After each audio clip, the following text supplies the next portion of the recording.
All right, we are getting people in now. Here we go. Awesome.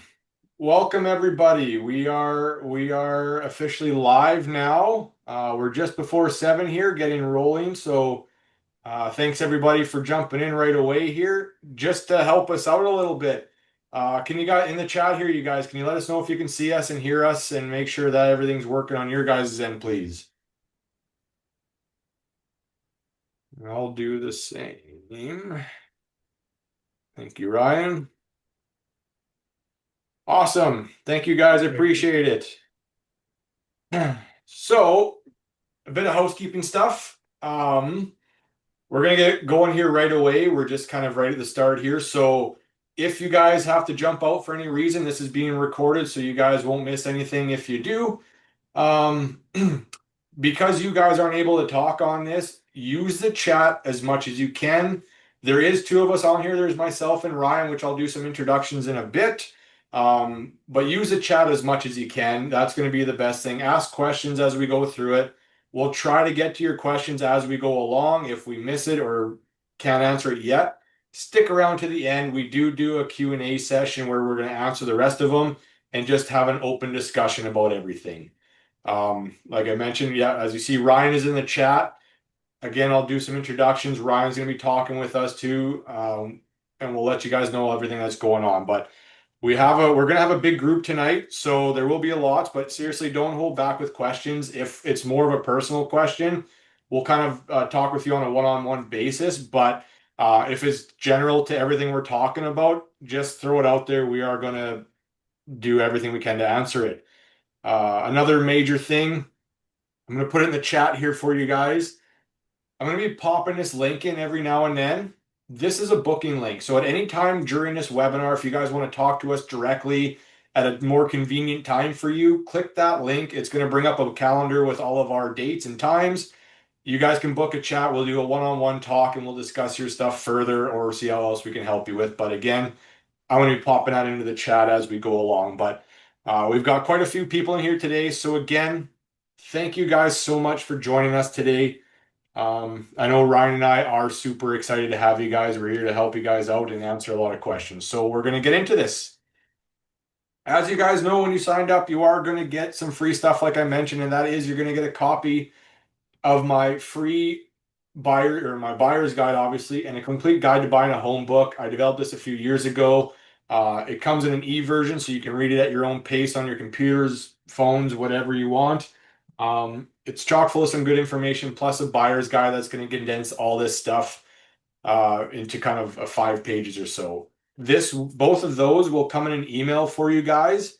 I'll get that email out to you either tomorrow or by the latest Friday. If you guys don't see that by Friday, check your spam folders because I've been having issues with that, or reach out to me directly. I'll get it to you. You'll get those two things plus a booking link and the webinar recording all at once so you guys can recap everything at your own pace. So again, thank you guys so much. So I see Ryan, I see we got some chat going on here. So let's bump this up a little bit more. As a first-time home buyer, nobody here, I'm hoping nobody here has bought a home before yet because that's the whole point of this. So let me know in the chat, are you guys feeling this at all? I don't know if you guys, there's lots of stuff out there like the media, social media, friends, families. I find there's a lot of misinformation out there too.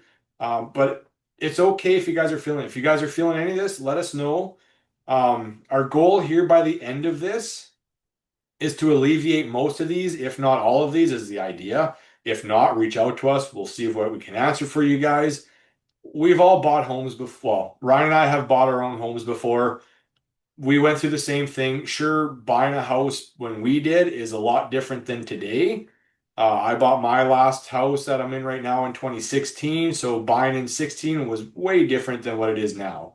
But it's still easily doable, it's possible, it's still fun. We make it stress-free as possible. Okay, so that being said, we've got a lot to talk about. We're going to try to get you guys out of here or we're going to wrap this up by 8 o'clock. Then we're going to hang around for however long after to talk with you guys. But before we get into everything, we should do some introductions so you know who we are, that we're capable of, answering these questions and talking about this stuff for you. So first and foremost, I am Andy Goddard. I'm a realtor here with Realty One Group Dynamic in Saskatoon. I've been a realtor since 2021, early 2021, and this year I just started a team with we are now ANC Realty. That is myself in the middle, Connie, my partner, and our new agent Jessica on the left. My I'm going to be the one helping a lot of people here today. That's my idea. But if for some reason I'm on holidays or unavailable that day, I've got a team to back me up. So that's you're going to get a lot of good help with whatever you're doing if you're buying with us. We've got a lot of people to help us out. Okay, I've helped many satisfied buyers and sellers throughout the city. I service Saskatoon and surrounding areas. So Saskatoon is my main hub. I live in Warman myself. I'm here with my wife and three kids. I'm born and raised in Saskatchewan. No, Saskatchewan's always been home for me. I love being here, but I can go anywhere in Saskatchewan, but I tend to stick around this area. But obviously, if I need to go out to help people out, I will help further outside the city. So that's me in a nutshell, basically. I love doing what I'm doing. I'm loving to help people out, find their first home, and call Saskatchewan home as well. So in the chat here again, I'm going to put my Linktree account that has everything on my social media in there. You can follow me if you want, get some updates on the market, things like that. And then, of course, the booking link is in there again for everybody. But when it comes to real estate, a big thing to know is most of us don't have the full amount to buy a house with cash. 90 some percent of us don't have the cash to just purchase a home. We need financing. So as you can see, I'm part of ANC Realty. We are the real estate team. But our team is not complete without a finance guy, somebody that help us get the financing done to buy these homes, right? So a few years ago, I've partnered up with one of the best mortgage brokers I've ever worked with, the nicest guy I've ever met. Ryan McEwen is my guy. He's with the mortgage group. He is the guy I send pretty much everybody to. He has done wonders for me, and that is the other part of our team, real estate and financing. So I'm going to pass over to Ryan, let him introduce himself, and then we'll get into this. So take it away, Ryan. Oh, thank you so much for that absolutely wonderful, warm welcome, Andy. Everybody knows Andy has three kids now, and he just had a brand new baby. I'm so used to seeing two on there. So, a huge congratulations to the new little one, Andy. We're absolutely thrilled to come out and meet him. So yeah, this beautiful bald face you see on here. My name is Ryan. I work with the mortgage group here in Saskatoon.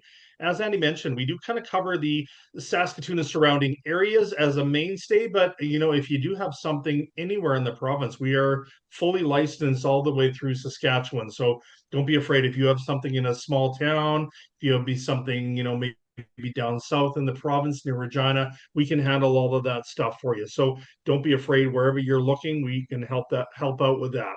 I am currently with the mortgage group here in Saskatoon, but I have been in the mortgage industry for over 20 years. Actually, it's almost 25 now. I'm starting to date myself.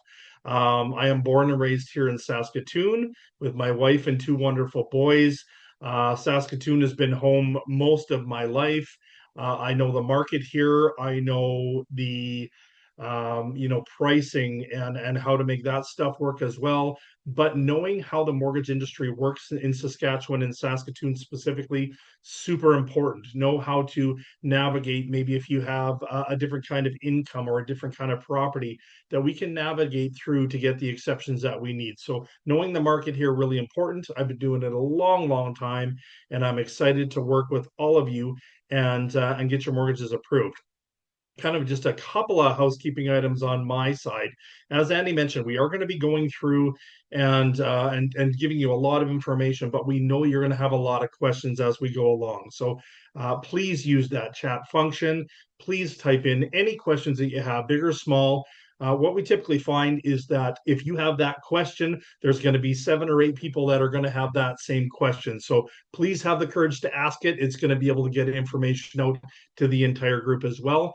And also, as Andy mentioned, that booking link, super important. All the stuff that we're going to talk about tonight is a little more high level, a little more general. It helps you out with more like things along the lines of the process of the transactions. But every situation is going to be very unique. So know that your situation, where you work, your down payment amount, maybe how long you've been in Canada or how long you've you've been out of school, something like that. Every situation is going to be very unique. So we want to talk to you one on one. We want to delve into your individual situations and get you those answers that can really help you individually. So click on that booking link. Let's start the process. Let's learn a little bit about you and how we can best help out. I'm going to turn it back over to Andy here to get the webinar started, and I look forward to seeing all those great questions coming through. Awesome. Thanks again, Ryan. That's us, Andy on the real estate side, Ryan on the finance side, a good team to help out with buying your first home. So let's get into this. First and foremost, I'm just going to walk you through really quickly what are the steps to home ownership from the start to finish. Now, this slide alone, I could probably sit about hours on just to go through everything about buying a home in one shot.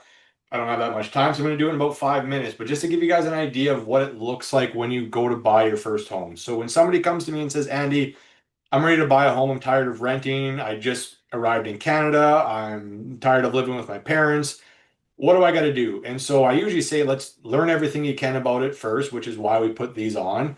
But also, the biggest and most important thing when it comes to buying a home is getting a pre-approval. It is the biggest and most helpful thing you can have. And there's two reasons why. Number one, it lets us know if you can actually buy a property, which is the biggest thing, right? How much you can afford. That's going to be a huge thing, is to know your range of affordability. There's nothing worse than looking at $500,000-$600,000 houses and find out you're approved for 4 or 450. It's hard to go from one price range down to another. Okay, so we just want to learn what your price range is and work within that. The other reason why it's so important is with this low inventory, more competitive market, we need to prove to sellers that you are able to buy this property when we write an offer. It's just an extra tool to help us get those accepted offers. Okay. Those are very, very important to do before you even start looking at houses. Okay. Once we have a pre-approval and we know your budget, then we start setting up a search. We find out what is it you want to look at, what type of house is going to fit for you, you and your family, where do you need to be close to, where do you need to avoid, right? Things like that. Then I set you up on a search and we start looking at properties. Once we find the right property, we talk about discussing writing an offer. So how much are we going to offer them? Are we able to offer them less than asking price, or do we have to be more competitive and maybe go over asking price? Each property is different, so we take it property by property. Once we get an accepted offer where the seller has agreed to your offer, we go into what's called a condition stage. So that's where we have time for Ryan to finish the financing, gives us time to do a home inspection, review any condo documents that come in, right? And that's typically about 2 weeks. Once we have the finalized financing, the home inspection's fine, the condo documents are fine. We lift the conditions and it becomes a firm sale. So it's totally off the market. It's now pretty much your house. All we have to do is just go sign with a lawyer while we're waiting for possession date, right? Usually possession date is about a couple weeks to a month after we remove conditions, gives time for the sellers to move out and things like that, get the house ready for you. You guys sign with a lawyer, move the title into your name, and then we meet at possession date. So possession date, I wait for a message saying the keys are released to your name. I go get the keys. I meet you at the place. We do a thorough walkthrough to make sure everything is fine as it is and how it's supposed to be. And then I give you the keys, and you are now a proud homeowner. Again, lots of stuff that goes through that, right? During the offer, during the searches, during the inspections. So much goes on during that. But the thing to remember is we've done this lots. We've helped a ton of first-time home buyers. We walk you through every single step of the way. We let you know dates, times, what's happening, who you need to talk to, who you need to call, how things are going. You're basically your hands off, and we take care of everything for you. We just keep you guys updated on what you need to do and what's going on. Okay. So that's everything in a nutshell. If you have any questions on just that part, let me know. If you want to talk more about it, again, book the call with us. But I'm going to get into the most important part now, and this is usually what takes the most time, is getting a pre-approval. So I've broken this down into about 6 mistakes. Mistake number 1 is not getting a pre-approval because, as I mentioned, we need to know how much you can afford. And if we're going to be writing an offer, we need to show the sellers that you can actually afford the property that we're offering on. Okay. So that's a big mistake, is not getting one. So how do we get a mortgage approval? How does it work? And what do you need to show? So again, like Ryan mentioned, a lot of this is generic. So this isn't just a one size fits all for everybody. Every single person in this room and every single person out there in Saskatchewan, everywhere across Canada, everybody's going to be different when it comes to getting a mortgage. They have different incomes, jobs, credits, everything like that is going to be different. But this is just a guideline of what's needed, and then we can build the pre-approval. Okay. So these are the three things. They're called pillars of a mortgage approval. If one of these doesn't work, then it typically doesn't happen. Okay. So first and foremost, actually first I'll just mention anybody on here that is new to Canada and may not have been here for 2 years and have the credit build up and all that stuff. There is a new to Canada program. It doesn't change anything. Basically, just helps you establish the credit and things like that quickly. But other than that, you still get the same interest rates and all the good stuff like that. But Ryan's going to talk about that later on. So don't be worried when I talk about this next stuff here. But first off is credit. Credit's a big one. Lenders, they're going to be lending you a substantial amount of money, right? We're talking hundreds of thousands of dollars. So they want to make sure that if they're going to lend you this money, that you are able to pay it back and pay it back on time and you're not delinquent on anything. So they want to look at your credit. How is your credit score? 620 to 650 is a good start. Anything above that is even better. They want to see how you do. So do you have credit cards? Are they maxed out? Do you have multiple credit cards maxed out? Do you pay them on time? Do you have lines of credit? Do you have car payments? Any payments you have, are you paying them on time? Are you missing any? Have you gone through bankruptcy? Have you gone through debt consolidation, right? They need to see how you are with borrowing money, right? But if that's all good, then they're going to see that, yeah, minimum credit score 620 to 650. That's usually the minimum. Anything below that, we have to look at different mortgage options, but that's a conversation for a way later date. So 620 to 650 to start. And then they look at income. Okay, so obviously they want to know how much do you make and how much can you afford.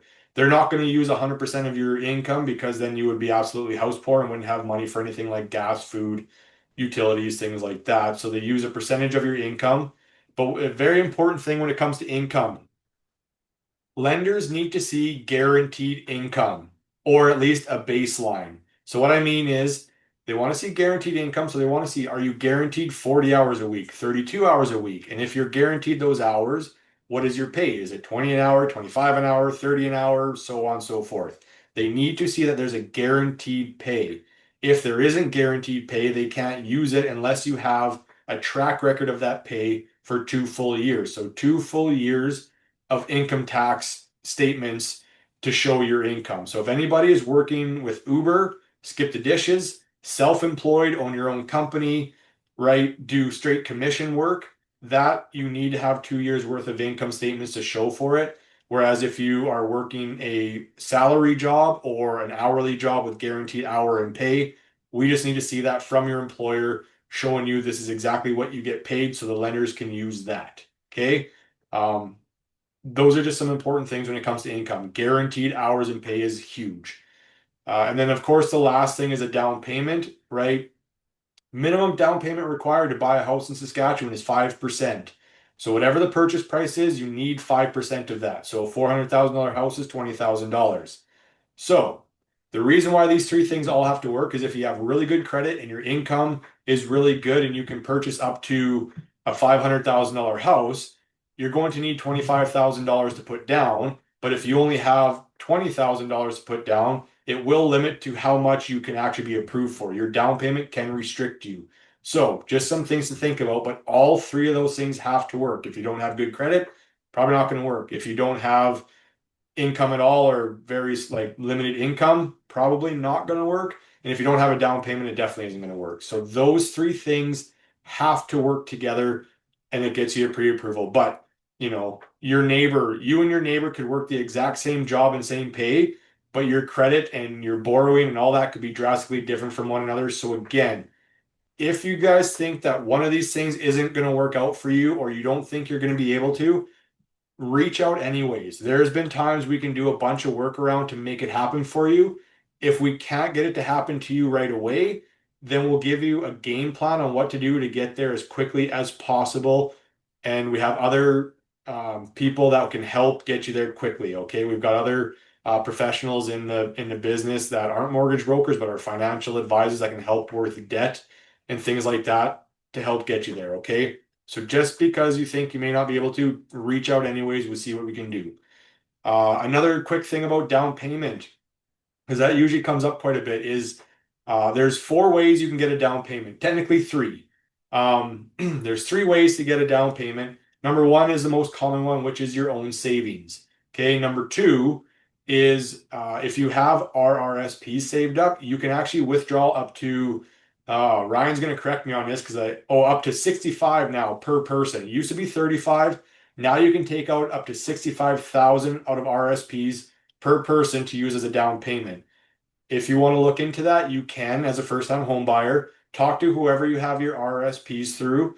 Let them know that's what you want to do. They'll tell you that you're able to and what you have to do. Because once you use it, after about a year or so, you have to start paying it back. And there is a minimum amount you have to pay back per year. So make sure you just find that out, whoever your provider is.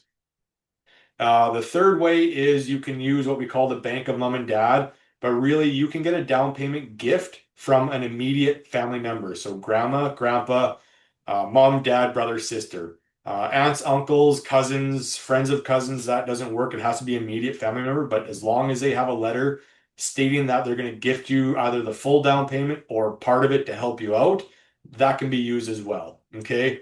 Um, for anybody new to Canada, if you don't have money over here yet and it's still across seas and you want to use it, you need to have it all over here in full for 90 days untouched in order to use it. If you're bringing it over in chunks, it keeps resetting the counter. So if you have $30,000 sitting over there, get it all over here, get it sitting for 90 days so then you can use it and you're not waiting too long. But again, Ryan's going to cover more of that in a little bit. So keep the questions coming. I got a lot to move on with this. The nice thing about pre-approvals is they're underwritten. They go to the underwriters, they review your income, your credit, your down payment source, but they're reliable and it tells us that maximum qualifying amount. We need to know the max that you can afford so we can shop within that range, okay? Very important. The other thing I want to talk about really briefly is cosigners. So if you have not so good credit and you need help, you can get a cosigner. Again, an immediate family member can cosign for you. They basically go on the mortgage with you, they go on the title with you, they help you out as a cosigner. As long as they are permanent resident, Canadian citizen, whatever, as long as they still have income and can help you with the mortgage and things like that, they kind of have to be approved as well with you, but if they can be, they can help co-sign for you. Usually we see parents or brothers, sisters, things like that can help out. Um, they're committed to being your co-signer for as long as you can't be approved on your own. But once you can be approved on your own, you can actually go to the lawyer's office and get them off the title. There is extra cost at the end, not at the start. At the end, the only extra cost is if you decide to get them off the title, then I think it's like a $700 or $800 charge to do that. Most people wait until they sell the house where everybody gets off title and then they can go buy their next house and then they're free and clear. But we can play that by ear. But if you're thinking you need a cosigner or we need to use that as an option, we'll make sure everybody involved is aware of the risks and things like that. So if you're thinking that's an option, we can work with that as well. Not an issue. I've done that a few times. So but yeah, that's kind of it in a nutshell. I see we got some questions coming with that. Keep them coming. I am going to actually pass it over to Ryan here because he's going to talk about our next little bit, which is the New to Canada program. That's for anybody that's been here for a few months to a couple of years. This is a great program. Again, the only benefit it really does have is it helps establish credit and able to get a mortgage approval quickly instead of waiting those 2 years. Other than that, interest rates, all that stuff is still the same. Nothing else changes. So I'm going to pass it off to Ryan and let him go forward with that. Yeah, great programs here. And I know that when we typically do these webinars, we have a pretty good percentage of people on these webinars that are fairly new to Canada. Typically, what I mean by new to Canada is anybody that's been immigrated to Canada within the last 5 years. That's typically the qualification of it. One of the biggest segments of the first-time homebuyer market and one of the largest drivers of housing growth in Canada is our friends that have recently immigrated to Canada and more specifically into Saskatoon. What we typically see is about 1 million people, 1 million to 1.5 million, that are immigrating into Canada each year, and this number continues to grow each year that we have our borders open. So lots of new to Canada friends coming, and the government is aware of this, right? So our government and our mortgage lenders absolutely realize this too, and they developed a mortgage program specifically to these types of borrowers called the New to Canada program, realizing that most of our newcomers will be fairly new to their jobs. They may be, within a few months of starting a job. The other thing is they probably don't have a lot of Canadian credit set up or are running very long yet. So this program is really designed with those needs in mind.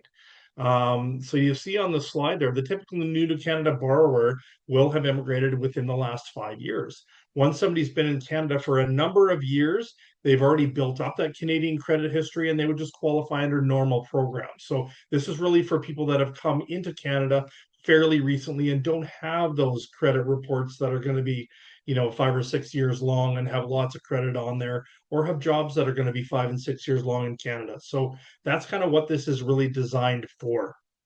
Now, the typical new to Canada borrower does have to be in Canada either on a permanent residency status, so a PR status, or be here on a valid work permit with at least 183 days left on it. So if you're on either one of those, the biggest question I get on the New to Canada program is, I'm on a work permit, can I still qualify?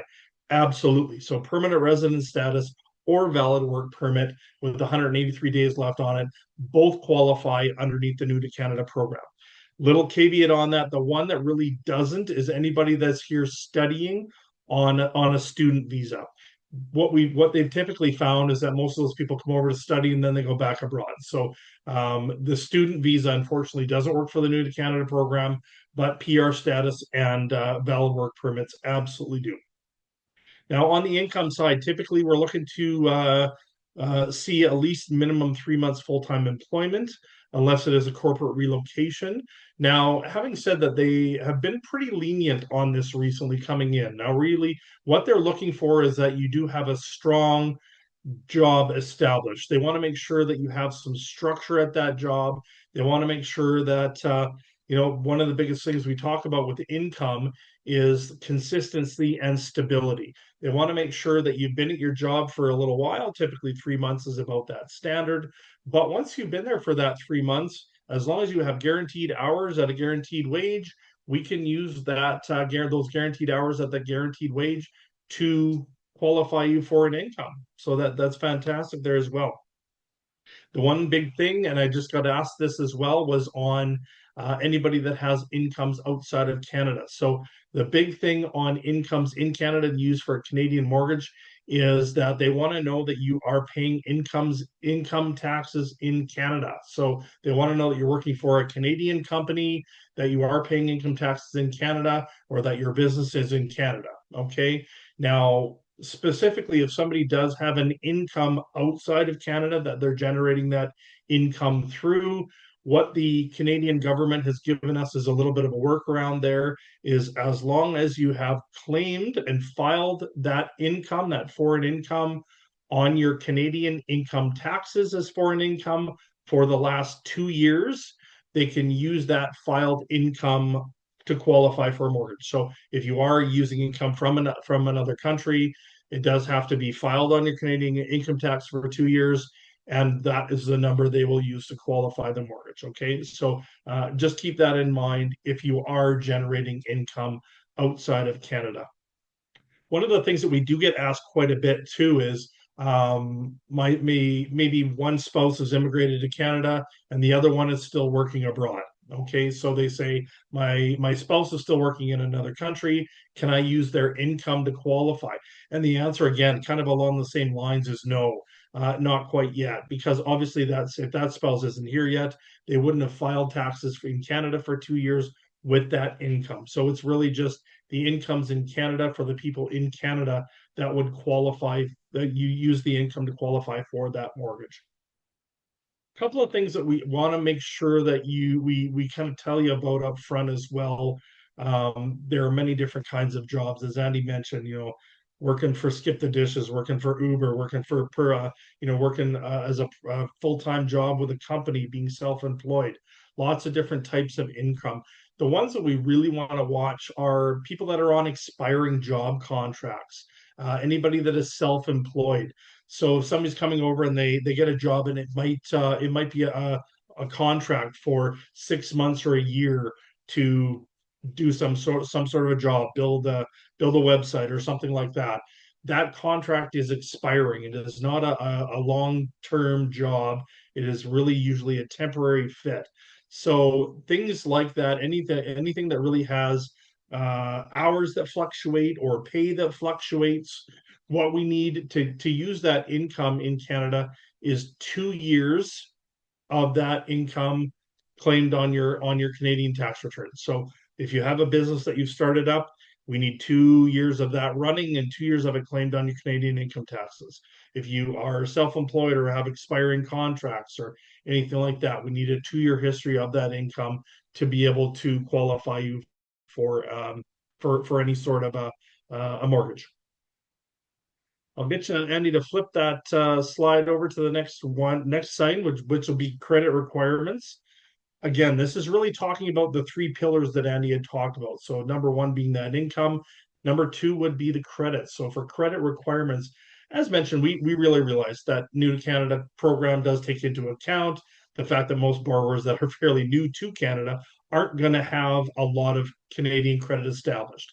Most will be set up with a credit card and a bank account right out of the gate, and that's typically all they have for about a year or two. Now, the program really is designed to have that in mind. So if you have immigrated to Canada within the last 12 months, what you're typically required to have is a minimum of a 10% down payment. What is used for credit strength in these cases is 6 months of your primary bank account. So if you've got set up with a primary bank account with a Canadian bank, we're going to have a look at 6 months of your primary checking account, watch where all your pay flows through, just to make sure that everything is running well. There's no missed payments, no credit issues or anywhere in there. And that's typically what we can use for your credit establishment if you are under 12 months in Canada and have that additional down payment, that 10% down. Okay.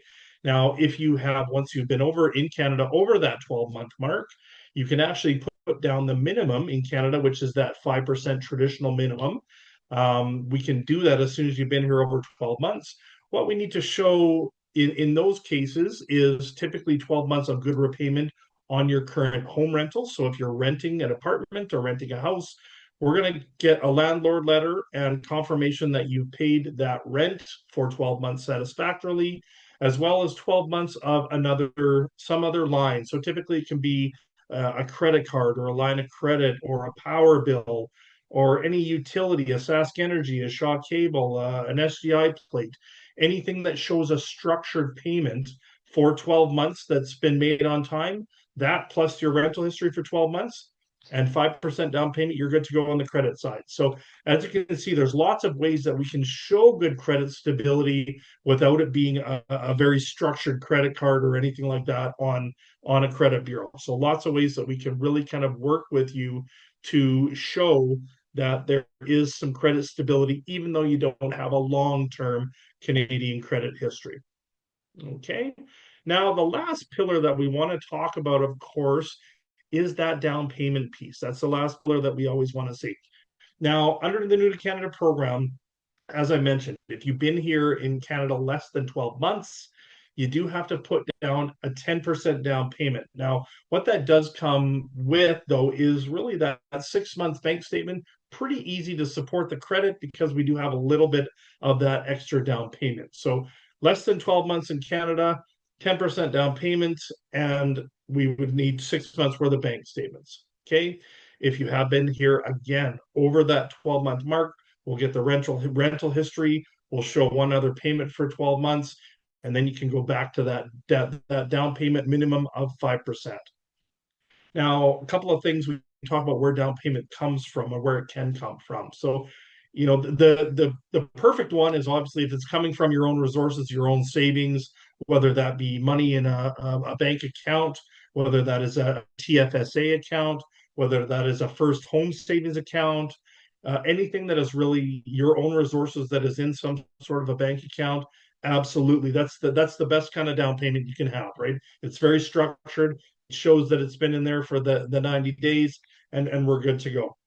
Some other options, though, that you may not have realized, a gift from an immediate family member. So, immediate family member being mother, father, grandparent, or child. So, if you have one of those family members that would gift you the 5 or 10%, all we get them to do is sign a gift letter, show the money going into your account, and that also can be used for down payment. So, save it yourself, get a family gift. You can borrow it off of RSPs. If you have RSPs as a first time home buyer, you can typically borrow up to the $65,000 from your RSPs to use for down payment. So lots of ways that we can get that down payment from you as well. One thing, be careful with funds being brought from overseas, as some lenders do require that these funds have been in Canada for at least 90 days. So if you are fairly new to Canada and you have all of your money still in an account from your country of origin, please move that in here right away.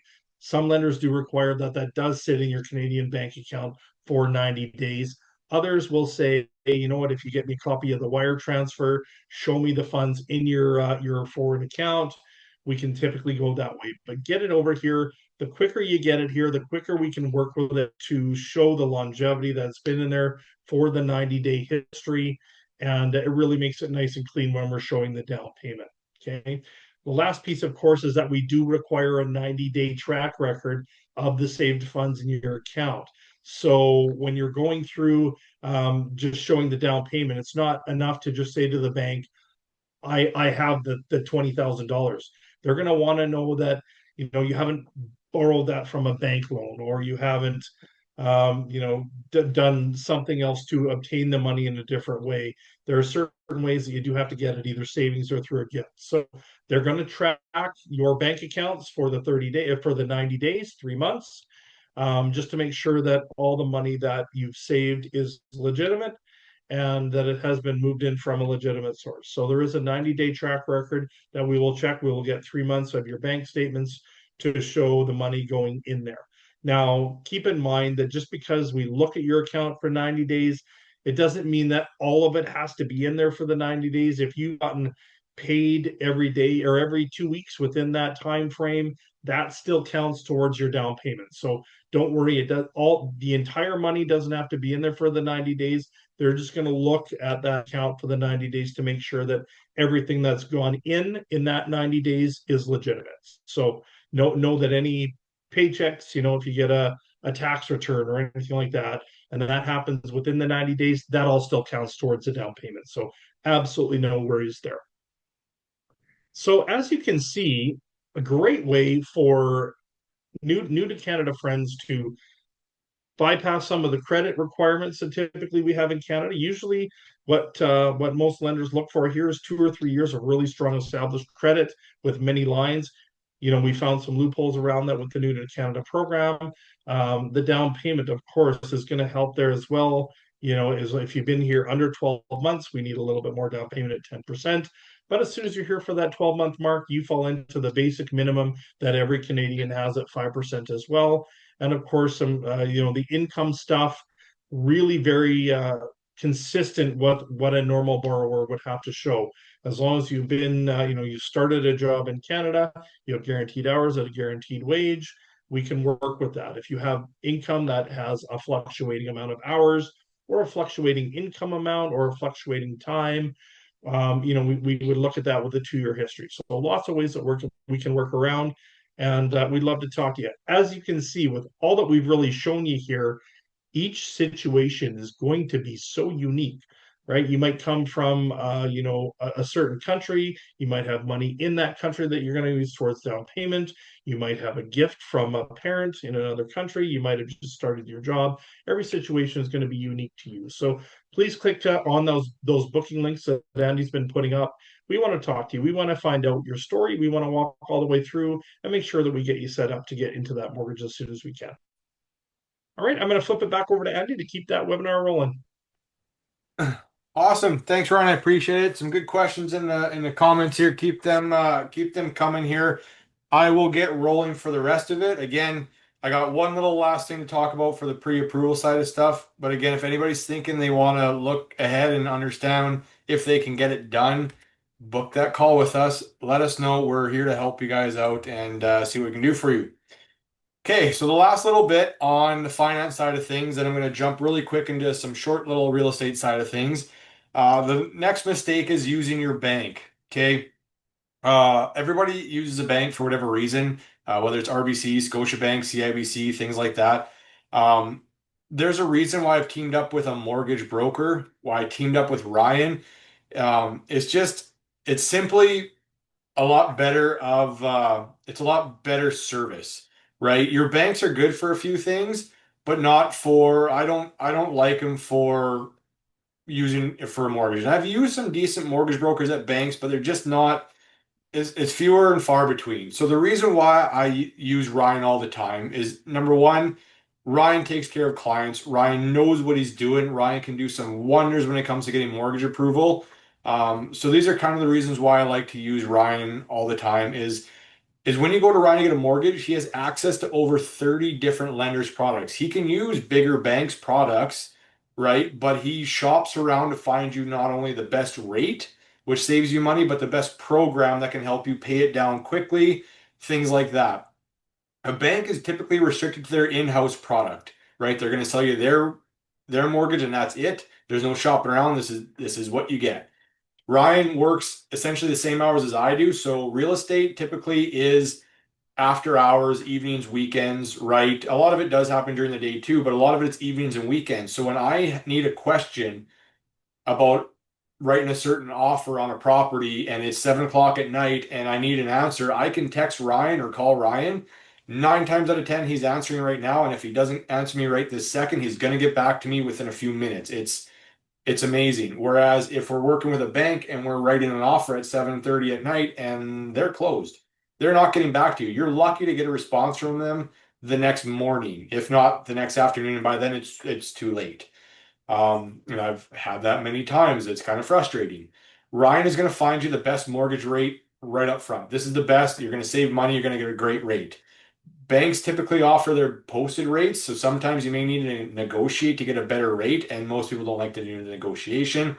Leave that for Ryan. Okay. Like I said, Ryan works for you and your best interest. He doesn't work for lenders. He doesn't work for banks. He works for you. Whereas the person at the bank works for the bank, right? They work for the bank. They also work for you, but they're kind of a conflict there. And again, you can call or text Ryan anytime with any questions on anything. And again, banks are harder to get a hold of. They're slow. Again, it does depend on the broker at the bank, but typically a lot of them are slow. Um, I'm going through an issue literally today. I spent all morning today trying to keep a house deal going. We take possession of the house in 2 days on Friday, and they still haven't got the financing over to the lawyer yet. And they were trying to do a couple things, and the person was new and they worked for the bank, and things were slow, and I had to shut everything down and get it back on track. We're back on track now, but it was frustrating. And I talked to Ryan about this just before the webinar, and guaranteed that would never happen under Ryan's watch ever. It was a mess. So, anyways, and it's not just any mortgage broker, right? I've worked with quite a few mortgage brokers since I've been doing real estate. Ryan's been my main guy for years for a reason because he does what he does and he does it really well. We had a client, he was referred to a mortgage broker way out in Ontario because their friends used them, sorry. And we went through 3 active deals with this guy, and the mortgage broker kept crashing them because they had no idea about the market in Saskatchewan. I really don't even think they knew where Saskatchewan was or Saskatoon was. So by the time they crashed the third deal I had for this guy, I said, enough is enough. We're talking to Ryan. He went over to Ryan, got the pre-approval done in less than a few minutes. We found the one place, we offered on it. Ryan did the financing and it went through smoothly. So again, it's not just a mortgage broker, it's the right one. You want the right people helping you for this. We want to save you money. We want to help you all the way and get you the best of what you can for your investment. Okay. So just keep that in mind. And people can get mad at me and say, well, there's nothing wrong. And I work for a bank and I get it. I've been through it all. There's a reason why things work so smoothly when I work with Ryan, right? So this is why. Okay. The last little thing on it is when you do break your mortgage, it's called breaking your mortgage. You get a 25 or 30-year mortgage. When you go to sell your house, you're breaking your mortgage because you're not paid out yet, right? So typically there can be a penalty to break your mortgage. Ryan can show you have little to no payout penalties. He can't guarantee you there's not going to be any, but he can show you that there's going to be a little amount to break your mortgage. Bank penalties can be more expensive than that. So again, we're here to save you money, here to help you out while you're moving up to something, or you're upgrading, or you're downgrading, or whatever it is you need to do. We're here to help you out and save money any way we can. Okay. So that's pretty much it on the financing thing. Again, keep this stuff coming. Book the call with us. Let us know how we can help you. I'm going to move on. We got about 15 minutes here, which actually is more time than normal, which is great. I'm going to move over to some real estate stuff to wrap this up by 8, and then we'll open this up to everything. So mistake number 4 on the real estate side of things is buying directly from a builder. Okay, because of the limited inventory and things going on in the market, some first-time home buyers are now going for new builds, which is fine. There's nothing wrong with a new build. The difference between a new build and a resale home is typically you have to put more into a new build to get it fully done. Like most new builds only come with the main floor and the upstairs done. The basement's fully undeveloped. Chances are you got to put landscaping and fence in the back. They usually don't come with appliances, right? So there's a lot more stuff you have to put into it where you go buy a resale house, that stuff's already done and well established. Okay. But there's nothing wrong with buying a brand new build because you're going to be living in it for quite a while, right? So we might as well put the money into it, make it yours. So why don't you go directly to a builder? So number one is because you don't know, you've never bought a home before, you don't know, don't take this the wrong way, but you typically don't know what you're doing. And so you're going to rely on the builders to be helping you out through the whole process. But again, the builders are there to sell their product, right? They want to get their stuff moved, they're going to do it. You need somebody on your side that can, number one, take you to the builder, show you the buildings, show you the houses, show you what they offer, negotiate for you, right? So typically new builds don't budge on their purchase price. What they have it built and what they have the price set is what it's set at. So let's say it's $500,000 for the new build. They're not going to drop money because they have to make a certain amount because of the build.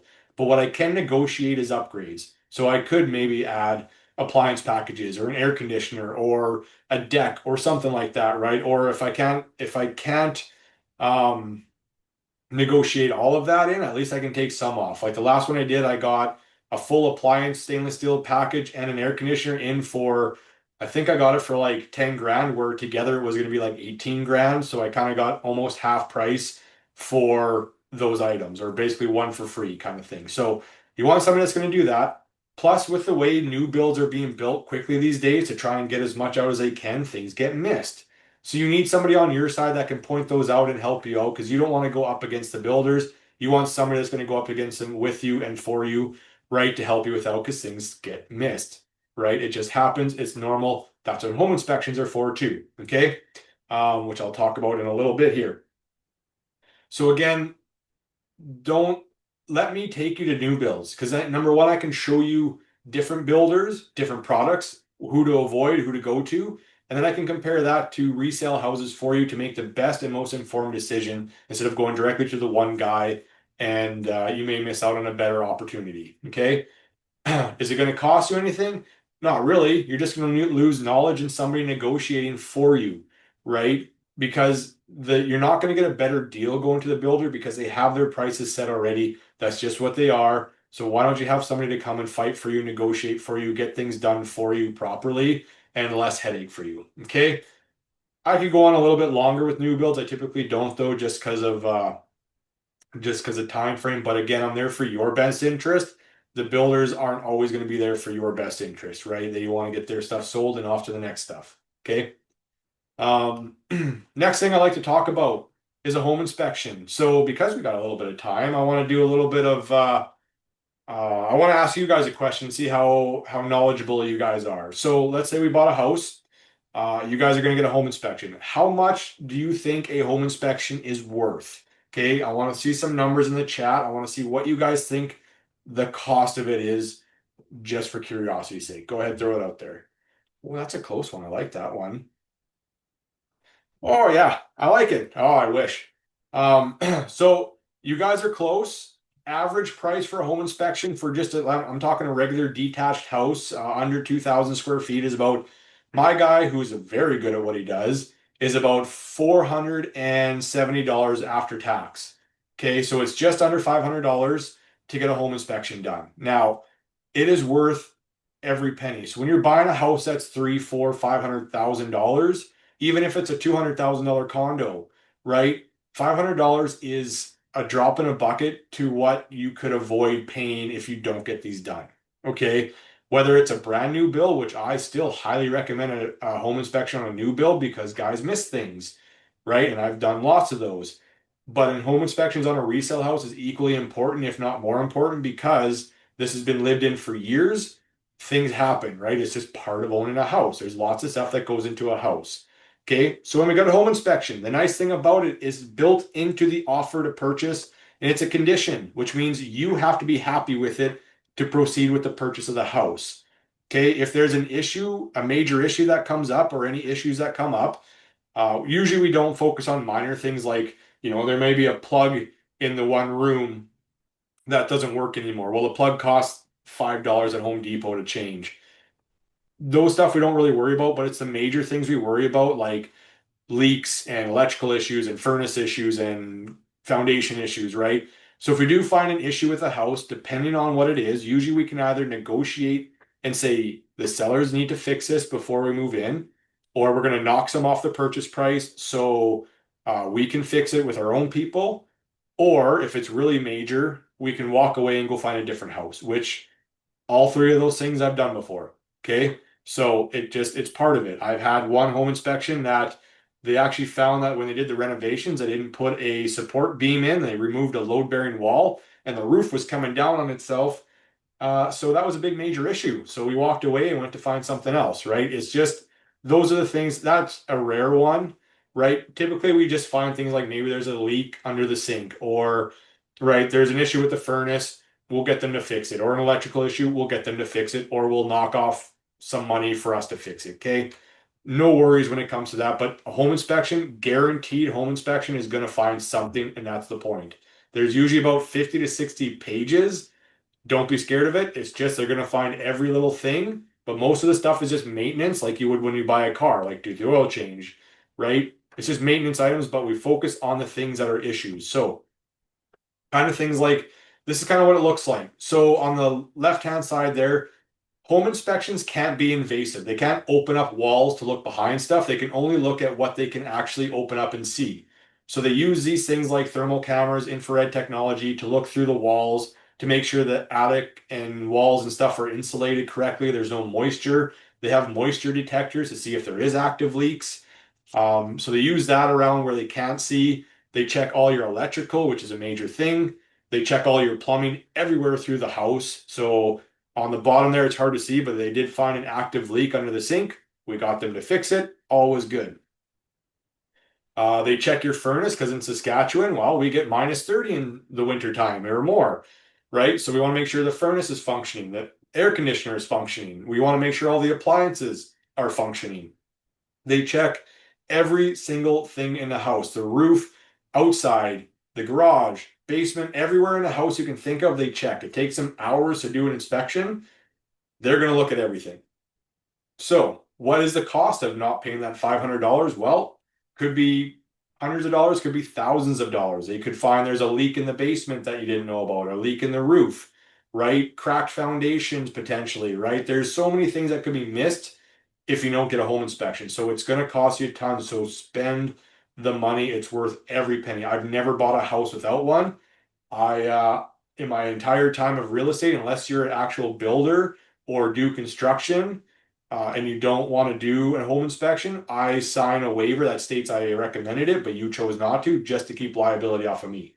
That's how important these things are. Okay. So this is usually in every home purchase when you buy one. Very, very important to do. Okay. I'm just gonna wrap this up and then I will then we'll get to some of these questions here just so I can get us out by 8 o'clock. I'm just gonna jump ahead, then we'll get into everything here. We're just about done. So the last mistake that people make is, again, same as the home inspection, is skipping the condo document review. So this is only for if you're buying condos. If you're buying something with a condo or has condo fees, it's mandatory that the sellers give you a copy. It's called an estoppel package. It has a whole workings of the condo, how much money they have saved up to fix things, how much is in the maintenance budget, how much the condo fees are, how much each part of the condo fees goes to each thing, right? It tells you how much insurance they have on there, the reserve fund study, which is very important, bylaws, what you can and can't do with the property, and so forth and so forth. Like the last one I got today was 229 pages. Okay, lots. So why is this a mistake by skipping it? Well, there's a lot to look into. Okay. It's not mandatory to do, but I recommend everybody to do it when you get an estoppel package, have the lawyer review it. You're going to be paying the lawyer to finish the transaction, get them to look at it. They are the ones qualified to look to see if the condo is being run properly and there's no red flags. I've walked away from condos before because of a bad ran condo. Okay. They've red flagged it. I've walked away from it before. It is very important to do because can this cost you money? Absolutely, it can. Right? There's things. So if they don't have enough money saved up in their reserve fund to fix things, and something happens like the roof needs to be fixed and they don't have enough money, they do what's called a cash call. So every unit owner is going to get a cash call, which means you're going to have to chip in even more money to help fix it. And that's over and above your condo fees you're paying per month. It could be a couple $100, it could be a couple $1,000, right? So we want to make sure that the condo is run properly. There's enough money in the reserve fund. They've been audited, they've have reserve fund studies done. They're good, right? We need to know these things, and that's what lawyers are going to show for you. They're going to help you with that. It's also important to look in the bylaws because again, you're going to save money by getting this reviewed. It could cost you lots of money. So let's say you bought a condo, an apartment condo, and there's a bylaw, and I've seen these before where the bylaw states only carpet flooring can be put down in the main living areas. Only carpet because it's a sound barrier for the units below you.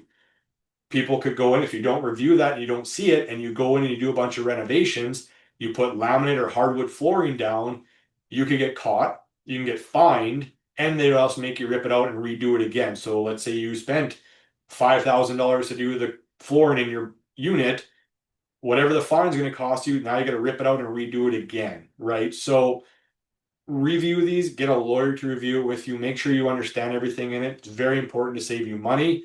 Okay, that's why we have these things in place. But again, this is like the home inspection. If you don't like what's in there, we walk away and we find a different condo because every single condo in the city is different from the next. Okay, so it's not like you see one estoppel for this unit, it's going to be the same as the one across the street. Each one is different and run by somebody different, most likely. Okay, so that's why what I'm telling you with all this stuff is I could go over so much real estate stuff, but it would make your head explode, and we don't have a lot of time for that. But what I want to really reiterate and exaggerate for you guys is that we're here to help buy your first property, protect you on this investment, save you money, and make sure you're getting a very, very solid investment for your money. We want to help protect your money. That's our job. And to make it smooth and stress-free and a good time and show you the proper way of doing things, not just get you into a house, make you sign the documents and say, see you later, and never talk to you again. That's not the idea here. We want you guys to feel comfortable with this whole thing because it is a lot. It's a lot, especially when you first start. It's pretty overwhelming. And so we're here to kind of help ease that for you guys. So yeah.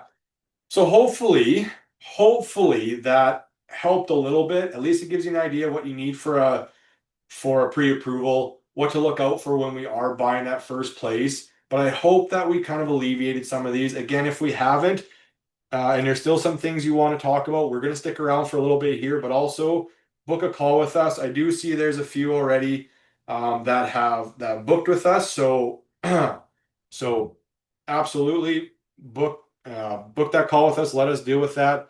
The buyer's guide, I will get to you by tomorrow or Friday. It's in an email, so it'll be there for you. Um, yeah. So I'm gonna just jump ahead. So when you guys do book a call with us, this is what it looks like. It opens up a calendar that's synced to my calendar. Pick a day and a time that works. It books into my calendar. That makes it so I'm available for that first initial call. Okay, that's big important. It's just for an initial call. Once we have that first conversation, then after that, then you can call, text me anytime. I just want to make sure we are available and ready for that first initial conversation with you, and we have the time booked. After that, we'll be able to text, call, whatever, no issue. Okay, and then you'll have my personal number.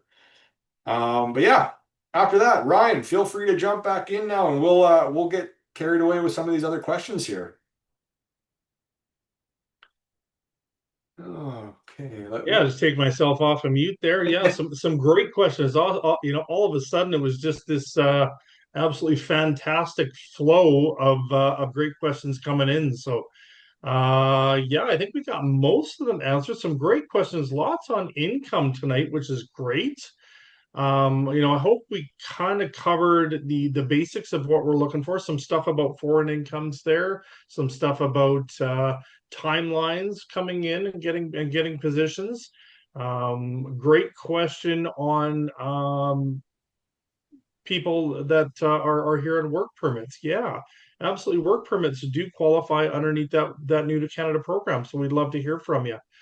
Um, do you provide us with a lawyer? Absolutely. We have some great lawyers that we work with that we would always recommend. Please keep in mind that we'll recommend them. That choice will always be yours. If you have somebody that you want to work with, you absolutely can do that. If you don't, we have a couple of great ones that we work with as part of our team. So, we can go either way with that. Where do we find the buyer's guide? Yeah, Andy's going to actually have that sent out to you guys here pretty quick. So that typically comes out first thing in the morning. Is that right, Andy, or right after the Um, webinar? Does that go? It'll be, yeah, because so what happens is after this webinar is done, I collect all everybody's emails and stuff like that were here, and then I put it into the program, and then it gets sent out to you guys after that. So typically I get it out by, I'm hoping tomorrow morning or tomorrow afternoon. Sometimes depends on how busy the day is. It may not be till Friday, but I'm going to try to get it out to you guys by as early as I can tomorrow. So watch your inboxes for that. Check your spam folders too, because I have had issues with it going directly to spam folders. But if you just absolutely do not see it for whatever reason, reach out to me by the weekend, and I'll make sure to get that guy to you guys directly. So, but yeah, some really good stuff here. I'm just kind of going up to see. Um, yeah. So let's see. What are we going to cover? What have we not covered here? I like that what you mentioned about the lawyer thing. So the idea of what we do, buying a house from start to finish, is you're going to need people. You're number one, you're going to need the first thing you're going to need is, well, obviously a mortgage broker, but that's Ryan here. So let's say we get past that first part of us and Ryan helping you out. Now we need a home inspector. I use a fantastic home inspector. He is amazing for first-time buyers. Doesn't make it all sound scary, shows you what to do. So we recommend that guy. If you need a lawyer or when you need a lawyer, we recommend a few lawyers too. But the main thing, like Ryan mentioned, is that we recommend these guys because they've been vetted. I've used them for like many people over the last few years. So I know they do good work and they haven't let me down. You are absolutely 100% free to find your own people. There is no issue with that. The only thing I just can't say is I don't know them and I may not know them and I don't know how they work, so I can't vouch for that. But just because we provide you with the contacts because we know and use them doesn't mean you have to use them. But it is recommended because you are getting people that we know do good jobs. Okay. I know Ryan and I, oh, that was a while ago now, Ryan, that we dealt with somebody who used their own lawyer because they were cheaper. And we found out very quickly why they're cheaper. And it was, well, Ryan had more fun than that than I did. So yeah, it's not just like you guys can find whoever you want. We just can't vouch for them. Keep in mind, guys, with lawyers, they might not be real estate lawyers, or just because they're lawyers, they might specialize in corporate law or litigation, and they might not have a clue about real estate law. So the lawyers that we use, they are experts. Experts. This is all they do is real estate law. So they understand contracts. They can understand how to make sure that you are in the right contract. They're making sure that all the paperwork coming from the lender has all the pieces to it that it needs. They can make sure that they advise you on fire insurance and setting up your property taxes, and they're very efficient on timelines. They are very much aware that we have very tight timelines, so they prioritize your stuff very very well. So know that we, as Andy mentioned, we use lawyers that are fantastic because they're tried and true, time in and time out. They do exactly what we need them to do in the time frame that we need it done, and they do it with a smile on their face and a pretty good price tag. So these guys are vetted very well. We trust them with our hearts. So know that they're a very integral part of our team. One, Andy mentioned the home inspector. I just wanted to talk about one question from Carrie. Thank you very much, Carrie, for having the courage to ask this. She said, if you walk away and look at a different house, do you still need to pay for the home inspection for the home you look at as well? And the answer that I gave, and I'm going to kick this over to Andy here in a minute. The answer that I gave back was, unfortunately, you do have to pay for that inspection, even if you walk away. This is rare that it happens, but think of it as a great tool to save you from purchasing a home that may have major issues in it or could cost you a lot in the long run. The gentleman that we use does often give a break on the second inspection. If you walk away from the first home and do buy a different one, he typically does give us a little bit of a break on that. Can you clarify anything or speak a little further on that, Andy? Yeah, it's a good question. Typically, it's very rare that we walk away from a home inspection. Like I've done this for years now, and I've probably only walked away from, I would say, less than 5 home inspections. I don't even think, I think I can remember off the top of my head 2 that I've walked away from, and that's like very rare do we do that. So recently, the one recent one was the one, like I said, is that the roof was coming down on itself. So the guy that I recommend, he did the home inspection for that one, did very good at it. We tried doing what we could with that house, but unfortunately, she's like absolutely wasn't comfortable with it. Even though, we did try to see if we can get it fixed properly, but it was too much. So we walked away from that one. So he did the next home inspection for her. But what he did, and I can't say he's going to do this for absolutely everyone, but because he had to do 2 for her, he felt bad about it. I believe he did get her a gift card or something like that to say, sorry, give her a little bit of a break on it, right? And to keep, because it was a repeat customer too, and because it was one of my clients and I use him a lot. So he does help out a little bit that way. But that is the unfortunate part, is that if you do walk away from it, you will have to pay for another one. But again, now I haven't had to pay for more than 2 ever. Okay, it's very rare we walk away from one. It's also even more rare to have to do more than 2. Usually the next one we get is the one that we go for. So that is the only downside to it. But I usually don't do home inspections till we're closer to the end of the condition, just in case for some reason the financing doesn't work out. Again, rarely, right? But it does happen. Then you're not paying for that, and then we're still not getting the house. So, but I do find the guy that I use is still kind of one of the more affordable ones in the city. I know lots are going over 500 now, and some don't even test appliances. So they're like almost $550, and they don't test appliances, where my guy's under 5 and test appliances. So it's the right people and the cheaper people in a sense that do good jobs. But yeah, Great question here too, from Artie. Thank you so much for the question, Artie. What are the current market conditions for buyers? Little bit of a tougher question there. I mean, the market is very up and down. I'll throw this one back to the expert over in the other chair, Andy. He's got his pulse on this market, guys. He's been doing this a long time, and we have dealt with the difficult conditions in this environment. We know how to navigate it. I'm gonna throw that over to you, buddy, and let you kind of answer this one.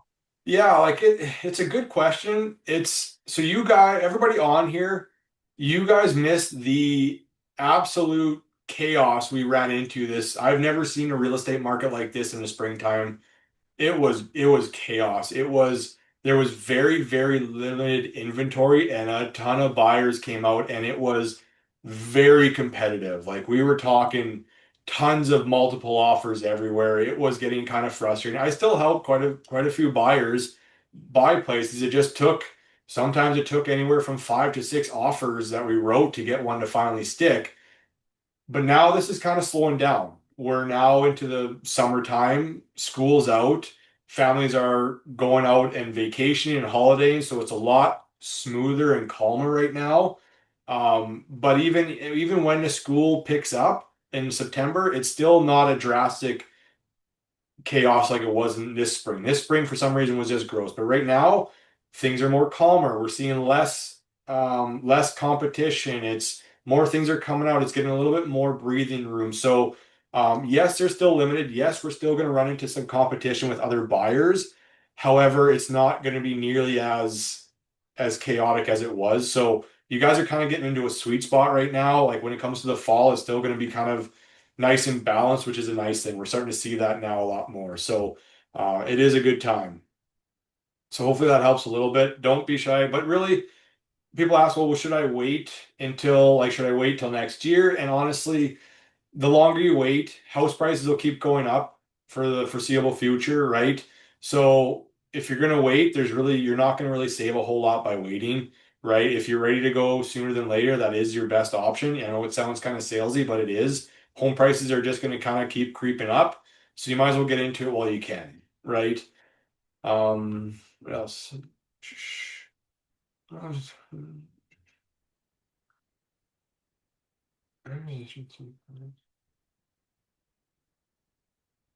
Just trying to read this, sorry. Uh, yeah, okay, so Ryan's all over that. So, um, okay. So the other one here, is it true? So I got Ryan to cover that one because it's, yeah, for now. But this lot, yeah, is it true it's better to buy a home in winter? I do like that question. Because there's kind of a few things that go with it, right? I've bought both my houses in the winter time. Winter time is a lot slower. So there is less options, but there's also less buyers, so less competitions. I bought both my houses in the middle of winter. What I like about it is in winter you really get a feel for how is the house running in the winter. Is the furnace working really well? Is there any leaks in the roof? Because now it's covered in snow, so we can tell if it's melting into the roof or not. I like shopping in the winter time. I don't have a problem with it, and it is a lot slower.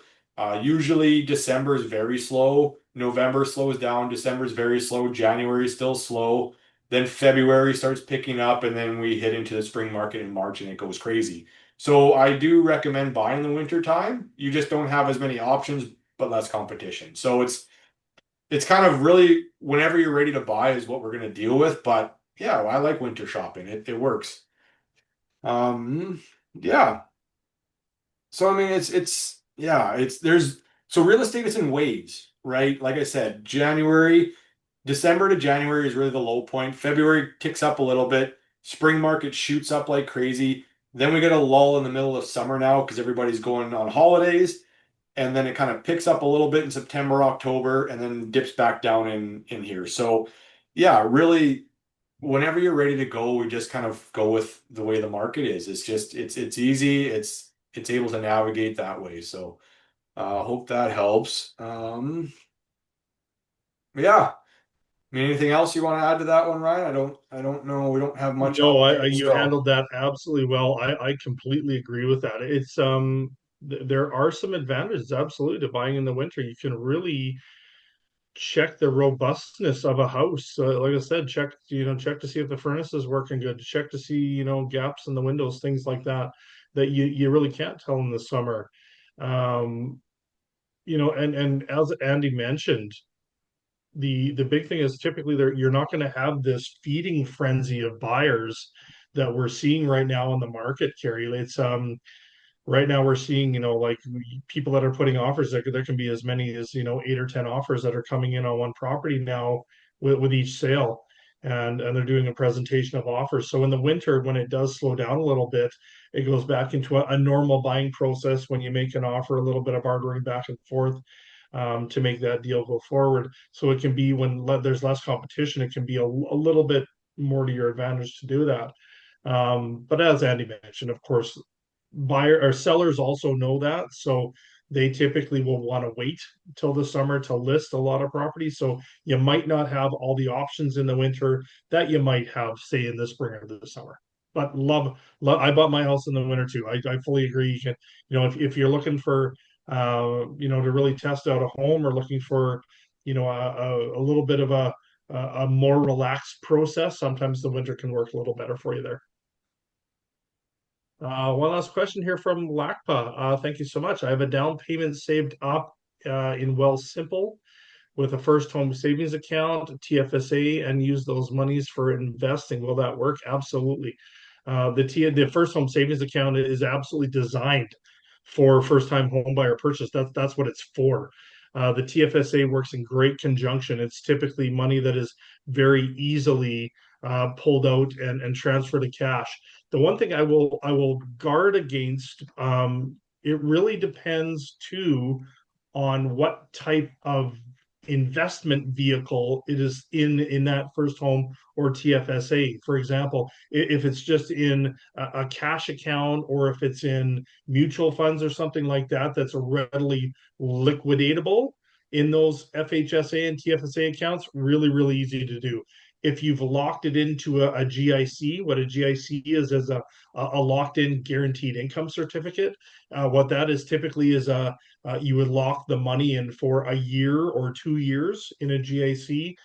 Typically, you would want to check with your provider, your wherever that is, if it's at your bank or with at Wealthsimple, check with them and see if it's in a GIC, how easy that's going to be to liquidate out for down payment. Sometimes, Wealthsimple is a tougher one because they are an online provider, so sometimes it can be a little tougher to get money out of those. But check with Wealthsimple and say, I'm looking to use these funds for down payment. Am I able to take these out at any time? And kind of check around the rules with your provider. They'll let you know right away. Great question. Yeah, perfect. Yeah, so I mean, I think like again, I look forward to talking to everybody that's booked a call with us. I see we got a few here, so looking forward to it. Um, yeah, I appreciate you guys sticking around. One more time, I'm going to put it in here for you guys. Oh, thanks. Ryan beat me to it. So yes, anybody that's wanting to talk anymore, throw that or click that link right now, sign up. Like I said, though, I'm going to get you guys an email tomorrow. It's going to have that booking link. It's going to have the recording of this, and it's going to have the book and the buyer's guide. So look for that if you guys want to book a call later on or recap a lot of the stuff. It'll be in there. And again, if not, reach out to me by the weekend. I'd be happy to get you that directly. Again, thanks for everybody that stuck around and went through this all with us. I hope we give you at least some good starting stuff for buying a home, whether it's tomorrow or whether it's in a few years from now. It's whenever you're ready is the idea. So, but that being said. We appreciate it. Appreciate everything. If there's no more questions, we're going to wrap this up for this evening. And yeah, you guys enjoy the summer. Get out there, enjoy the weather while we have it. I know I will be. It's camping season for us, so we look forward to it. Getting out on the deck, getting out on the lake. So you guys enjoy it too. And again, thank you, Ryan, for being a part of this with us as usual. We appreciate all the insight from you too. Thanks so much, guys. It's been absolutely wonderful chatting with everybody. We're really looking forward to moving this to those one-on-one chats and getting that process moving forward, even if it's just to ask a simple couple of simple questions for a little more clarification. We want to learn about you, we want to learn about your journey, and we want to be a part of that. So, click that booking link, give us a call, and let's kind of get your individual situation looked at and put you in the best position that we can to buy a home. Awesome. Well, thanks again, guys, for coming out. We're going to end it here, but I look forward to talking to you guys later. Take care, everybody. See ya. Good night, guys.